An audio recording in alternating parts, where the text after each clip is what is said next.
What's up, folks? What's going on? Welcome to episode number 43 of the Spun Today podcast. I'm your host, Tony Ortiz. Thank you very much for listening.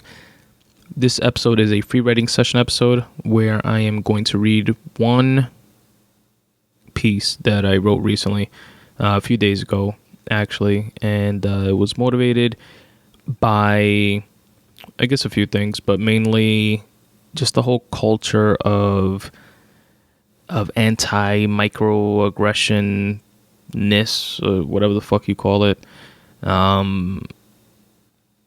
This very weird and in my opinion, detrimental position that some to the very, very far left take, that's prevalent in colleges, and I've been hearing more and more professors that are actually willing to speak out against this on certain podcasts, like Daniele Bolelli, who's a professor himself, on his podcast, or Gad Saad, who is an author and professor recently on. He's been on Rogan's podcast, but he spoke more to this point on the Rubin Report on Dave Rubin's podcast, and just this weird PC state that we're in, that spawned this piece and I'm going to share that with you guys and get into it a little bit later on, a little more later on. And it's pretty much going to be a quick episode because it's just one piece that I'm going to share with you guys, and a couple of things that I'm going to go over that I saw recently that I thought were pretty cool that I want to share with you guys, which are a recent episode of Weedikit, which is a show on Vice by Krishna and Davalu, which is pretty dope, and a recent rap battle with Iron Solomon and Disaster on KOTD that you guys can check out. And lastly, a new book that I'm reading that I'm really into, and it's a fiction, which I normally don't read, or if I do, I don't get as into as I am with this one, and I'll tell you guys a little bit about that later on as well. And that book is Ready Player One by Ernest Cline. So minus any random tangents, that's pretty much the gist of what this episode is going to be. If sounds like something that you would want to listen to, stick around, and if not, peace. So first up is Weedikit, episode number 3. Again, this is a show that's on Vice. You guys can just Google Weedikit or Krishna and Davalu,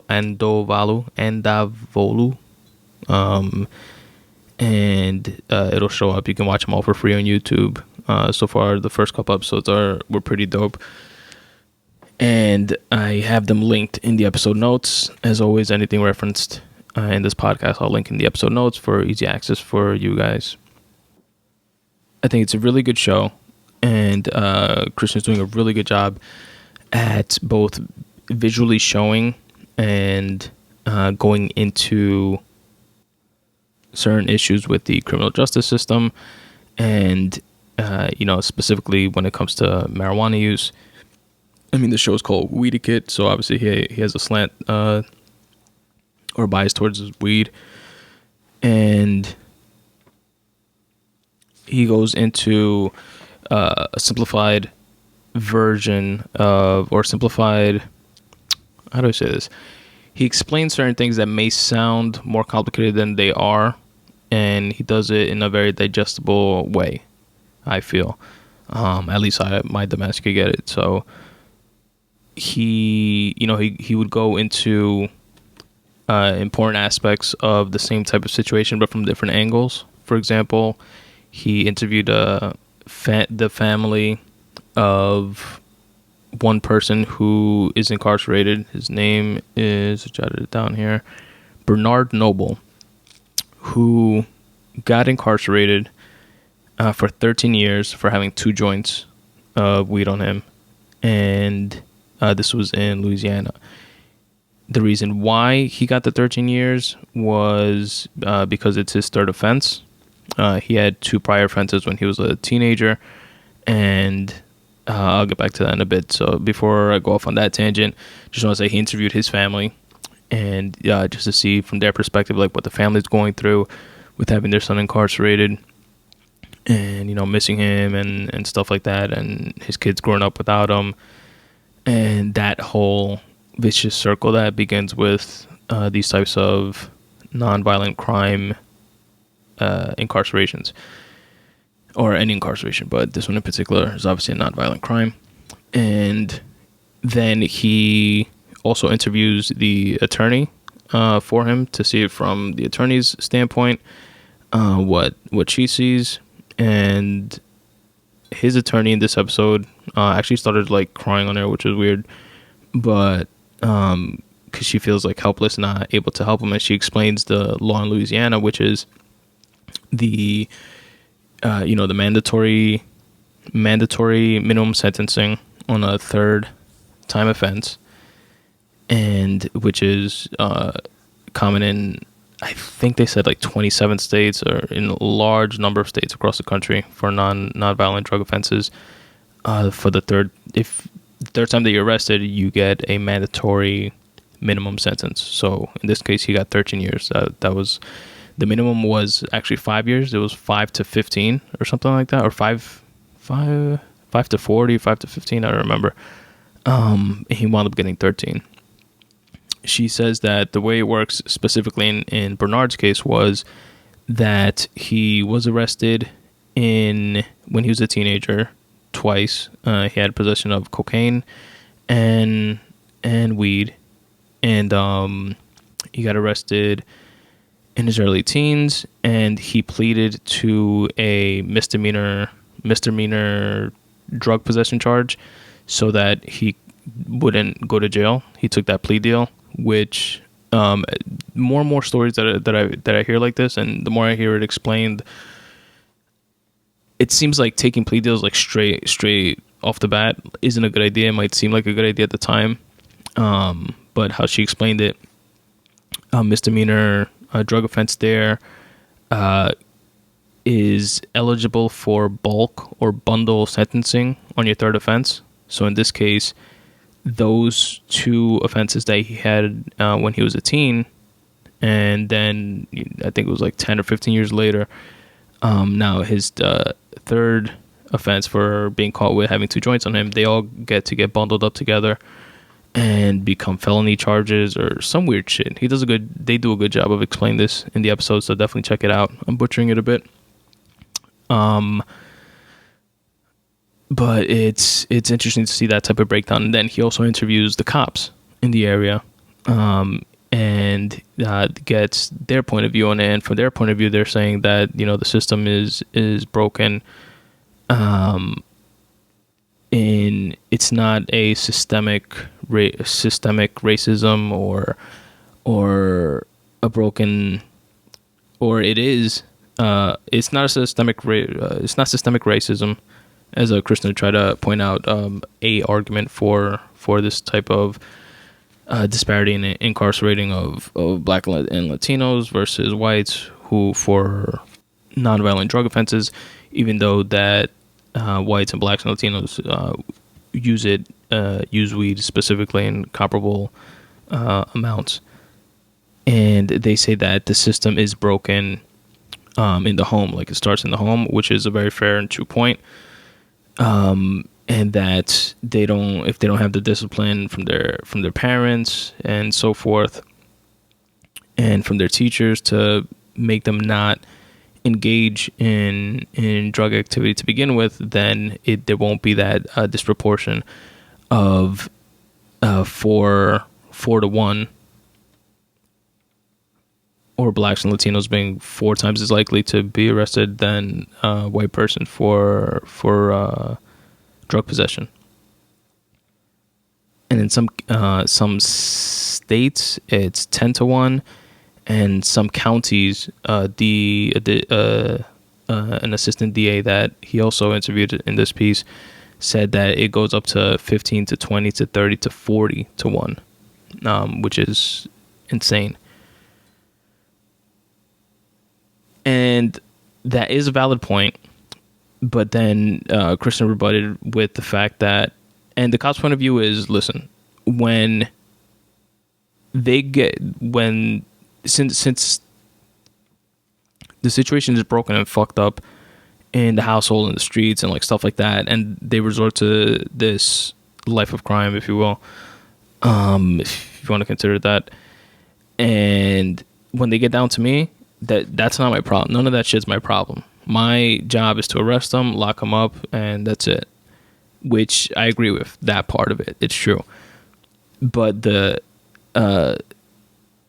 bigger picture, like step back, objective view that Christian was trying to point out of in terms of like the systemic racism, and as you mentioned after that, when he rebutted them, was that it's kind of like a vicious cycle because these kids can't get the discipline and oversight from their parents in a lot of these cases because their parents, like in this case Bernard Noble, were arrested and part of the same system as well. So then the kids wind up following in their footsteps, and the mother could be, working multiple jobs or trying to do her best, or maybe she's a fucking crackhead or something because she's depressed of the whole situation that's going on, or maybe the kid is just a fuck up. But regardless, you can't just pinpoint it to, oh, the parents fucked up, this kid's in the system now, when every fucking kid from a certain era seems to be coming into the system. Like, there's something wrong with that. And I just thought it's a well done piece. You guys should definitely check it out. And you see it from a lot of those angles and points of view. Then you have the motivation behind the, it's not a surprise privatized prisons make money off having prisoners in their system. And this piece actually breaks down the privatized prisons, how they get their funding. And he goes into the and gives you the names of the government grants. One of them is, the acronym is actually COPS, COPS, and the other one is JOG, if I'm not mistaken, JOG. You guys can look those up if you want to. And those are the government grants that give funding for these prisons to operate. And he breaks it down and shows you how certain state prisons get, I think it's $74, and this is specific to Louisiana, $74 per inmate per day. This is to, for health and food and clothing and shelter, like everything for the guards. This is to run the prison. So the more prisoners they have, the more money they get, and the more money they have at their disposal, obviously the prisons. When the prisons get overpopulated, the sheriff in that town, who is the shot caller, gets to outsource the prisoner to, I forget what they're called, but smaller jails in the county. And those jails are happy to take them because they get the $74 per day per prisoner, but it doesn't cost them as much. They have different standards or something like that, and they could cut education programs, they could cut medical programs, they could cut certain types of funding, and they are allowed to run their prison for like $24 per inmate per day or something like that. And then it gets lower and lower. There's even another sub prison to that sub prison, which does it even more so on the cheap. And it's pretty sick to see that flow of generating money by having incarcerated people incarcerated, basically. And these grants, by the way, an important point that I left out, are specific to areas that need drug enforcement, areas that are high in drug what's the word I'm looking for? Drug activity, drug violence, drug incarcerations. And you show that drug incarceration by locking up people for drugs. Marijuana is one of the easiest drugs to lock people up for because it's such in like high use, and it's easy to smell, et cetera, et cetera. So they essentially lock up people with 2 joints on them for 13 years, and money is at the root of all that, which is kind of sickening. And then I compare that to, definitely check that show out, by the way, guys. I compare that to another show that I saw some of, which was one of those like murder porn fucking shows that I actually like watching sometimes. I get like drawn into it. My girl loves watching them. It's those like Snapped shows and stuff like that. I forget the network that they're on, but this one lady that this show her getting interrogated and stuff and admitting to murder got arrested for second-degree murder, admitted second-degree murder, and she gets 15 years. And a dude that's walking around with 2 quote-unquote prior offenses when he was a fucking teenager, a decade later is walking around, and he's a dude that has a restaurant. He has his own tow truck, and that's how he makes money. But he was like starting this restaurant because he really liked cooking, and hardworking by those accounts, contributor to society. It wasn't like some like low life scumbag who wasn't taking care of his kids or some shit like that. Is walking around with 2 joints in his pocket and gets arrested for 13 years when some crazy bitch, and yeah, she was a white chick, some crazy bitch killed, I think it was her husband or something in like some weird fucked up way, and she got 15 years. 2 joints of weed, 13 years. Murder, 15 years. That just doesn't... No way you can... Put it this way. If you want to get into like, oh, but the law is this and that, and three offenses, and I don't give a shit if it's 1,000 offenses. If it's 100 offenses of fucking... Oh, we caught you with 2 joints again, fucking for the 365th day in a row.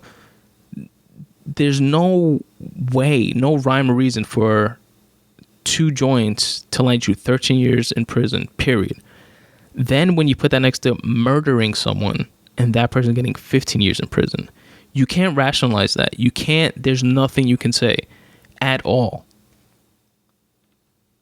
That's a broken, fucked up, nonsensical system as a whole. Obviously, I'm oversimplifying it, and you have to get down into the nuts and bolts of it, and the bureaucracy and red tape and bullshit that is the riddled criminal justice system that we have in this country. But when you take a step back and objectively look at it, it's essentially one person walking around with 2 joints in their pocket gets 13 years in prison. One person that's fucking decapitating people gets 15 years in prison. I don't give a fuck what anybody says. That does not make sense. And it sucks, man. It's really disturbing and disappointing to hear shit like that. Especially, and it's the last thing I'll say about that show, but when it's not like a one-off situation. You know what I mean? It's not like the rare, weird, random case in some county in Louisiana.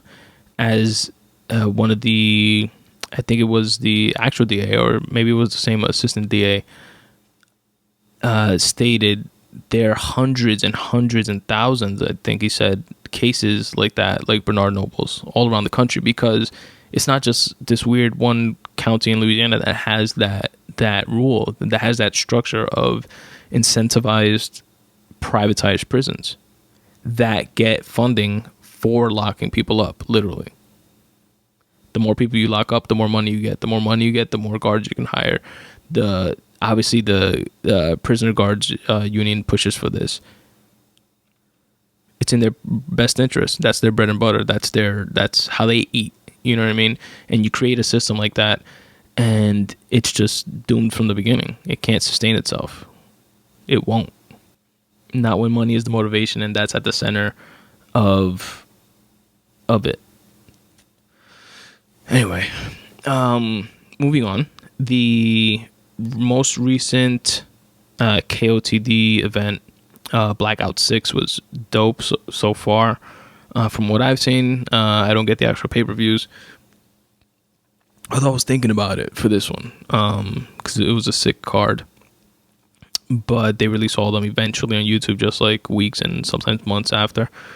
And I saw two so far. One of them was Roan, who took the chain from Immaculate. That was a pretty cool battle. I thought Immaculate's was definitely lacking his side of it. Roan's was pretty dope, or dope enough to win the battle, but I've definitely seen better from both of those dudes. So hopefully they come back harder than that. And the battle that I wanted to mention, which again I have linked in the episode notes, was Iron Solomon. Why did I say it like that? Iron Solomon. Iron Solomon versus Disaster. Iron Solomon, for those who don't know, is like an OG. So is Disaster really, but Iron Solomon was he was definitely my favorite battle rapper back then. When I used to be into it, back in the day, I want to say like in the early to mid 2000s, when I got into like watching battles and stuff. And Iron Solomon was like a beast back then, and he took this like long time hiatus. I want to say like 5 or 6 years, and recently has come back. And he battled Daylight, which was a sick battle. Definitely check that one out. And Disaster now, his second battle back. And these are the guys that are like at definitely top tier battle rappers now. And they all looked up to like Iron Solomon back then. And it's like pretty dope just to see the momentum that this just the battle rap scene is having as of late. And some of it has to do with, you know, commercial rappers stepping in to like big it up a little bit, and you know it causes a little fuss, you know, with commercial rappers versus traditional battle rappers, and you can't do what we do, we can't do what you do, etc. That type of hype. But you know it brings attention, which comes with money, to the scene, and it's being elevated from this like risque underground type of dingy hood type of thing, which it can be still for, you know, especially in like smaller battle leagues. But the SMRAC URLs and the King of the Dots, KOTD, they're doing it right, they're doing it big, they're doing it very polished, very dope. You know, fucking KOTD has even like ill cinematography, in my opinion, which is pretty cool. And the way they film them and edit the battles and stuff like that. And it was just a really sick battle. And Iron Solomon looks like he has not missed a beat. He says some sick shit still. By the way, for those, what I like the most about battle rap are bars. You know, the wordplay, the creativity, it's at a very top tier elite level. When it comes to battle rap, you don't hear this type of shit, and you know, regular hip hop all the time, especially, you know, commercial, you know, top 40 fucking type songs, you know, that you hear on Hot 97 or on Power 105. You might hear it on this level of it on of like wordplay and rappers just being lyrical and dope on, you know, certain mixtapes, or from certain commercial dudes that are able to do it on both levels, like Eminem or you know, it's some of the Slaughterhouse dudes, Fabulous, like guys like that, Jay-Z, Nas, you know, the greats.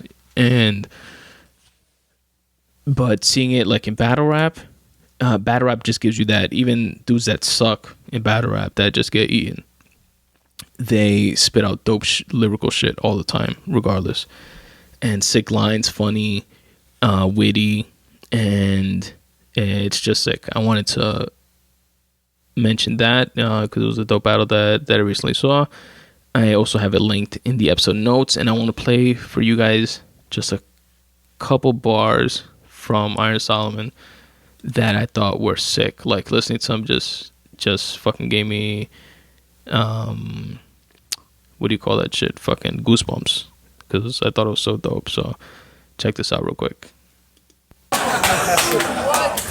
See, when you were still trying to steer through the bottom tier and the future of battle rap was not as clear, I was here, been a pioneer the entirety of my career. I made this backpack shit take off. I'm the Rocketeer. I spelled out this path to give y'all some direction, put myself on the map so you could follow the legend. What I deserve, I achieved with just a verse and a beat. I didn't work for a fee, and what I earned wasn't free. Went on a murdering spree, hit every curb in the street. When it was 30 degrees, I was still burning MCs. In terms of this league, my words and my schemes are the birds and the bees, the sperm and the seeds. What emerged was this league. So you're the MC. You are because you were birthed from my breed. I didn't quit and come back. I took maternity leave.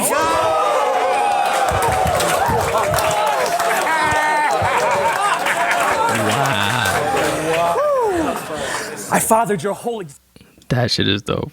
I don't know. Got goosebumps again just listening to that shit. That shit is sick, in my opinion.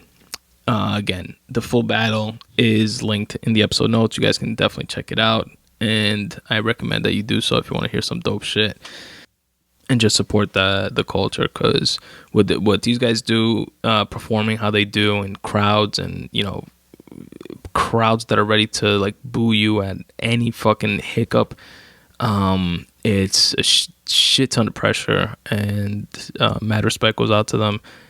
And that's just the performance side, but the work and dedication and passion that has to go into like crafting and writing all those verses, all those bars, is sick. And you see some flow state, powerful, dope shit, and you see some excellent craftsmanship at the same time, which is a pretty sick combination. So definitely check that out, fellas and ladies. And speaking of writing and craftsmanship and just the craft of writing in general, I wanted to mention the new book that I'm reading that I'm really, really into, more into it than I thought I would be. It's been a minute since I read fiction. I'm more of a nonfiction type of dude. Shit like Robert Greene, authors like Robert Greene, Stephen Pressfield, Malcolm Gladwell. And recently, again, recommended from a podcast. I believe it was Brian Callen's podcast.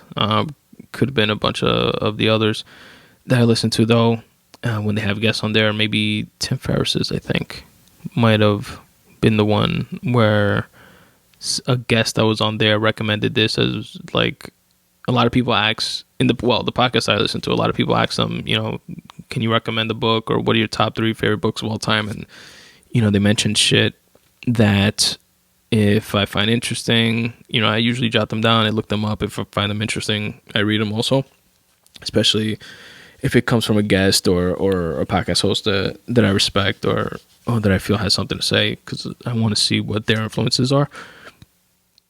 This was one called Ready Player One, written by Ernest Cline, and it's really good. It's fiction. Really into it. It's described as Willy Wonka meets the Matrix, which is a perfect description just in that one line. I think that was a quote from like New York Times, or it's a New York Times bestseller, but that's a quote from like New York Times or like one of the Newsday, or like how they post blurbs and stuff like that on the books. And that's a great way to describe it. And it takes place in 2044, if I'm remembering correctly, the year 2044. And it's a time period where virtual reality and not artificial intelligence, but there's artificial AI within the virtual reality. But virtual reality has gotten to a very high level where you're immersed in it to the point where it's like, in some instances, like indistinguishable from reality to that point. And then reality, on the other hand, is so fucked up because of we fucked up the planet with like global warming type shit, and the fossil fuels, and people like pretty much abandoned cars and stuff like in the middle of the streets, and everything is dilapidated and fucked up. So this virtual reality is an escape for pretty much everyone. But it's expanded more from like just like a video game system, which it is, but it's a full information system in terms of everything that's over 40 years old, like every movie, every book, every text, anything, every video game, every system, everything that's over 40 years old is available for free through this virtual reality called the Oasis. And it's also been there's also a public schooling that was created, and if you go to school in the real world or if you go to school in the Oasis, it's the same difference in sense of like degrees. It's not like getting a GED versus a high school diploma. You know what I mean? It's like it's the same shit. It's your choice. Go to school in the Oasis or go to school in the real world. And parents use it for babysitting, to put it on their kids and have their kids like learn lessons while they go to work, or like shit like that. And it's pretty sick, and the writing is top notch. It's so dope, and I'm really enjoying it. You guys should definitely check it out. There's actually one line that I wanted to share with you guys. Actually, I don't have the book in front of me. Let me go grab it real quick. All right, just pause that real quick just so I could get the book. And the line that I'm going to read to you guys, let me read it first and I'll explain it. It's from the beginning of chapter 6, and it goes like this. The rest of my school day passed quickly until my final class, Latin. Most students took a foreign language they might actually be able to use someday, like Mandarin or Hindi or Spanish. That's it. Now, it's not like some wow poetic like sick line like on that level, on that like that type of writing or whatever. But what spoke to me from it is that I could see the crafting and the calculating of that line. Like I feel like I could see behind the curtain of the mind of Ernest Cline as he was writing that line, and the way he organized it and put it together, and making a point to leave Spanish as the last line, as the last language. And it kind of gives you like a hierarchy of what are the languages that could be put most to use: Mandarin or Hindi or Spanish. It kind of puts it like as, Mandarin would be the first, Hindi would be the second, and third would be Spanish. At least this is what I got from it. And the reasoning behind that, and then this is obviously me speculating, I haven't spoken to Ernie Cline, but is the fact that this story, this world takes place in 2044, which is well into the future. It's like 3 decades from now. And he's factoring in the fact that India, which is where Hindi is a native language of, and Mandarin, which is where China rather, where Mandarin is a native language of, are two of the most populated country, or the two most populated countries in the world, and also the most modernized up and coming countries in the world. So instead of how things are situated now, especially within the United States, and which is where the story takes place from the point of view of the main character, where Spanish would be the first language, which would be of most use. Now, as a second language, he factors in fast forwarding time into 3 decades into the future, where these developing nations are essentially going to be taking over a lot of shit. So I just thought that was a dope line for that aspect, for that crafting aspect of it, of writing, and just shows like the different layers and different things that you have to keep in mind when writing and formulating your stories. And I admire that type of attention to detail, if you will.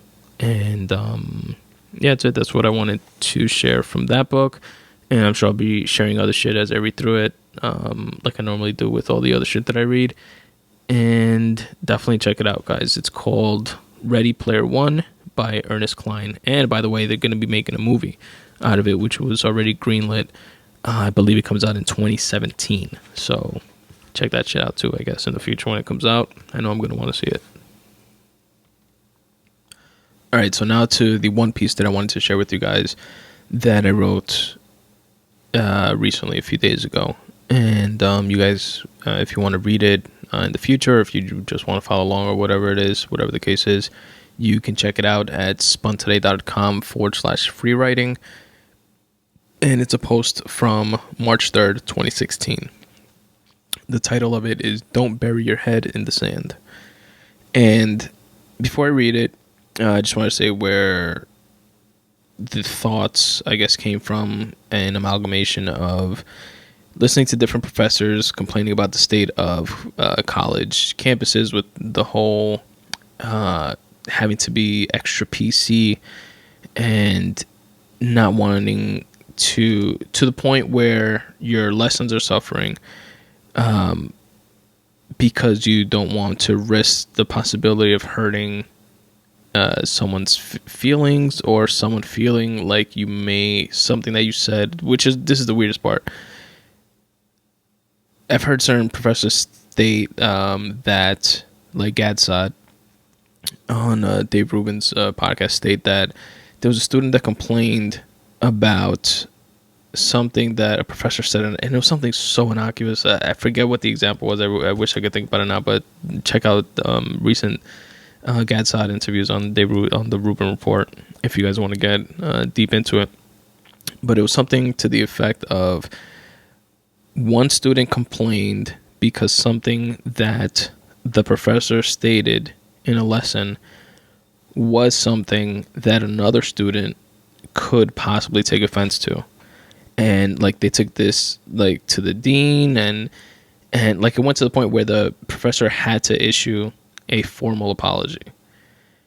And just hearing stories like that, and then there's another story which I'm also going to butcher and fuck up, which was like a Harvard dean of one of the schools at Harvard having to step down because the student body got pissed off and didn't want them to have I think it was like a Black History Month or something like that, because it should be something that's year round, and just putting it to 1 month has like this underlying racism to it or some weird shit like that. And this person had to step down from their job because of it. And then all the weird shit of different surnames, which I mentioned in this piece, like instead of Mr. and Mrs. and Ms. and stuff like that, you can't have Ms. anymore because it's disrespectful, it's slut shaming or some fucking crazy shit like that, and you have to have the surname Z or to stand for God knows what. And it's just getting to like some weird annoying place where it's like, cut the shit. Like, you got dudes, you got males, you have females, you have fucking transgenders, you have gays, you have lesbians, and that's it. Then I guess transvestites after that, fucking, which are transgenders in training or whatever the fuck. And all that next shit, all that call me Z or call me, I'm, not a boy or a girl, I'm a fucking balloon. Like, cut that shit. Like, stop. Do whatever the fuck you want to do and whatever it is that you're into on your own time. And as long as you're not imposing that shit, which is the part that I have a beef with, of imposing it on other people, to the point where you're having people having to change their lesson plans, you're having people having to step down from their positions in some cases positions that they've worked their entire lives for. Shit just isn't making sense anymore, yo. You motherfuckers should get 15 years. That's who should get fucking 13 years and shit for fucking... Whoever says the word microaggression should get 13 years in prison. How about that? It's fucking so disheartening. All right, so anyway, that's that type of era that we're living in, if you will, is what motivated this piece. And you know who's doing a great job at, this whole, within this vein is South Park this season. If the season's not over yet, with the whole PC principle thing, the entire season is pretty much devoted to this type of shit, and it's pretty sick. Matt Stone and Trey Parker they're the best at this stuff. So definitely check out any one of those episodes of PC Principle and stuff like that. And they beat the shit out of this point. But anyway, here's my freely written take on this. It's called "Don't Bury Your Head in the Sand," and I wrote the entire generation that is responsible for hijacking college campus culture does more harm than good for society as a whole. You know the ones that dub any unflattering opinion as a, quote, microaggression. The kind that focus on arguing the minutia of what surname should be included on some arbitrary form while simultaneously allowing for a possible Trump election. Don't get me wrong. We should all be sensitive to each other's issues, but oversensitivity breeds contempt as well as inadequacy. We all need to be able to have thoughtful conversations about a slew of tough topics in order to work through issues. Allowing for this inconsiderate, hostile takeover of free speech where we walk on eggshells to the point where we can't effectively communicate with one another will lead to too much being left undone, an inefficient lack of progress. There's an argument to be made for the potential abuse, for lack of a better word, of free speech and the possibility of opening the door to possible bigotry, which is probably why we wound up so extremely left of this PC issue in the first place. But without allowing for these open discussions, you're stifling ideas, which is a disastrous thing to do. Even for bad, hateful ideas.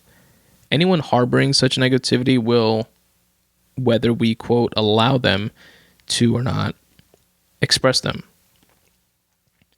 Not allowing for this free expression and taking this ostrich's head in the sand approach opens us up to two distinct possibilities. And again, this is my opinion, obviously. Number one, they find a more pent-up frustration way of expressing their ideas. And two, we allow for these unchecked, detrimental ideas to percolate beneath the surface and spread right under our noses. So we like avoid these situations and conversations and stuff like that, and the issue beneath the surface just continues to get worse and worse and worse. Or these motherfuckers just say, oh, you're not listening to me? Let me go fly a plane into the fucking World Trade so you could listen to me then. And those are obviously extreme examples, but I think they're pretty logical conclusions to this type of backwards behavior, in my opinion. Then I continued with the last paragraph, which is, we're losing the battle of ideas because we're not having any. We're not having any battles, folks. We're not even having the fucking battles. We can't expect anyone to see the error of their ways and faults with their thinking without us helping them to do so. Like it or not, we're all in this melting pot together. Benjamin Franklin said it best. Those who sacrifice liberty for security deserve neither. Let's not continue to sacrifice the liberty of free speech and ideas for the presumed security of burying our heads in the sand. I wrote that on Tuesday, March 15th, 2016 at 7:47 a.m. And that's it, folks. That's how I feel about that.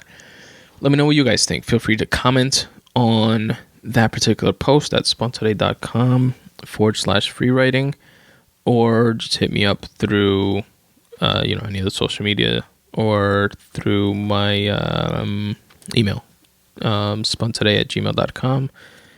And that is pretty much it. That's the episode. And little house cleaning. Check out the photos on my website at spuntoday.com/photography. Any of the photos on there are free digitally. Obviously, you can download them. But if you happen to want prints of any of that photography, then go to crated.com/spuntoday. Crated is actually running a special at the moment, which is going to be available at the time of this podcast coming out, which is $25 off and free shipping. So you get $25 off any order over $99, and you also get free shipping. And the promo code that you have to use at checkout is SPRING25. That's SPRING 25, the number 25. And you'll get $25 off any order over $99. So buy $100 worth of shit, you get it for $75, and you get it for free shipping, with free shipping. And that would be any of the photography that you see on my website, and then thousands of other artists as well who probably have doper shit than I do. But you heard it from me first, so buy one of mine, and you can get them as posters or frames or canvases, and yeah, that's pretty much it. Check that out. Also, to support the podcast, you can do so by shopping on Amazon or on iTunes through my affiliate links, which can be found at spuntoday.com/affiliates or affiliate links, something like that. Go to spuntoday.com. It's at the top of the page. Affiliate links is the tab. Also, if you can, please rate and review the podcast on iTunes, on Stitcher, or on your favorite podcatcher that you use to listen to this episode. I would really appreciate that. That helps the podcast gain momentum and visibility, and it would be dope of you to do so. My book, Make Way for You, is available both in ebook and paperback form on Amazon and Kindle, so check that out. It will also soon be available on other ebook platforms like the Apple iBook Store, in Kobo, and stuff like that. And also there's a Spanish version coming.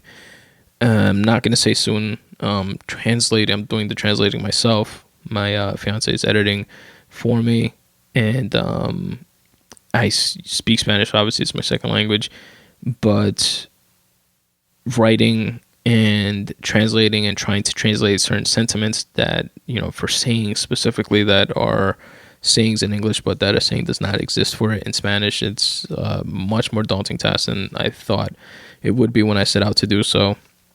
So give me some time on that, but eventually there will be a Spanish version of Make Way for You, tips for getting out of your own way. But everything else is still available in English, and you guys can check that out. And by the way, if you sign up to my newsletter through spuntoday.com/books, at the bottom of that page, you can sign up to get a free copy of Make Way for You, which is not going to be a cool digital, Kindle format, or obviously the physical paperback book, but it is going to be the exact same book, just in PDF form, which isn't as, user-friendly to read and go through and bookmark and stuff like that. But I will send that to you for signing up to my newsletter through that portal there at spuntoday.com/books. So check that out. Might be something you may be interested in. And it's pretty much it. You guys know where to find me on social media, facebook.com/spuntoday. It's Spun Today on everything, basically. At Spun Today on Twitter and Instagram as well. And that's pretty much it, folks. As always, substitute the mysticism with hard work and start taking steps in the general direction of your dreams. Thanks for listening.